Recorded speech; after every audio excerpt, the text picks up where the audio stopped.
Hindi makontrol ni Jessa ang pagduwal. Nandidiri pa rin siya matapos inumin ang kanyang paboritong kape mula sa Starbucks Addition Hill sa Mandaluyong. Ang problema, wala sa lasa, kundi sa kung ano ang nakita niya sa loob ng kanyang plastic cup. Matapos kasi niyang makalahati ang kape, nagulat siya nang makita ang isang bubwit na nakahalo umano sa kanyang inumin. Pagka-steer ko, doon ko na nakita yung daga. Then when I saw that, oh my gosh! As in, hindi ko alam kung ano gagawin ko. Pero buti na lang hindi ko siya nabitawan bigla. Dahil nanginginig na ako noong that time. And susuka na ako. Kwento ni Jessa, bandang alas 9 kagabi nang makipagkita siya sa mga kaibigan sa naturang coffee shop. Umorder sila ng iba't ibang inumin at pagkain. Makalipas ang ilang oras ng pag-uusap sa loob ng coffee shop, umuwi na rin sila. Dahil may laman pa ang in-order, binitbit ni Jessa ang kanyang biniling inumin. Pero habang naglalakad na pauwi sa bahay, napansin niyang may matigas na bagay sa loob nito. Dali-dali niyang tinawagan ang mga kaibigan at bumalik sa coffee shop para magreklamo. Sigurado daw sila na hindi daw sa kanila nang galing yun. Ini-insist nga nila na malinis nga raw yung store nila na kasi yung sa sanitation nga, may permit sila. Sabi lang, bumalik na lang pag kami nangyari. Dumiretso naman sa pulisya si Jessa para mag-file ng incident report.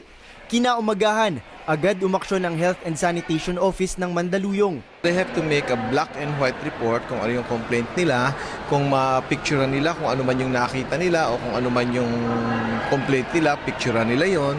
Kung madadala nila dito yung specimen, mas maganda. And then of course, we make the necessary investigation. Nagsagawa ng inspeksyon sa coffee shop ang mga tauhan ng Mandaluyong City Health Office. Kumpleto naman daw ito sa mga permit, pero hindi sila pinapasok pagdating sa kusina kahit mayroon silang hawak na mission order. Kaya hanggang ngayon, hindi pa rin makapag-umpisa ng investigasyon sa tindahan. Bumalik si Jessa sa coffee shop. Nakausap niya ang manager at tiniyak sa kanya nito na kukontakin siya agad matapos nilang tapusin ang sariling investigasyon. Yun lang naman yung gusto kong mangyari na mag-apology siya. Na hindi ko narinig sa kanya. Besides, ano pa siya. It was so defensive. Wala pa siyang masabi how long and kung ano yung pero kinuha naman nila yung contact details ko. Sa pahayag naman na ibinigay ng Starbucks Philippines, sinabi nila na prioridad nila ang pagtiyak na pasado sa kanilang pamantayan ang kalidad ng kanilang mga produkto. Aktibo rin nilang iniimbestigahan ang isyong ito. Kevin Manalo, ABS-CBN News.